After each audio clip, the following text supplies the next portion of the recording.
ఆశీర్వాదం అంటే ఒక గుణం, ఆ వ్యక్తి యొక్క వ్యక్తిత్వాన్ని చూపిస్తూ ఉన్నది. ఒకసారి గట్టిగా స్తోత్రం చెప్పండి. హల్లెలూయా. ఉన్నాయి. అయితే యెషయా భక్తుడు 800 సంవత్సరాల కంటే ముందుగానే ఒక పేరుతో దేవుడు ఈ లోకానికి రాబోతూ ఉన్నాడు. ఆ పేరు ఏంటయ్యా అంటే, ఒక కన్యక గర్భవతి అయి కుమారుని కనును, ఆయనకు ఇమ్మానుయేల్ అని పేరు పెట్టుదురు. దేవునికి ఒకసారి గట్టిగా స్తోత్రం చెప్పండి. స్తోత్రం.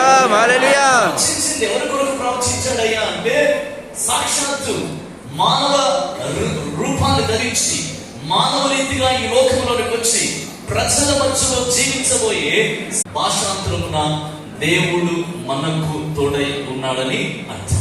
దేవుడు బిడ్డలారా, ఈ సంవత్సరం ముగించుకున్నాం, క్రిస్మస్ దినాలలో మనం ఉన్నాం, అలాగే నూతన సంవత్సరంలోనికి అడుగు పెట్టబోతూ ఉన్నాం.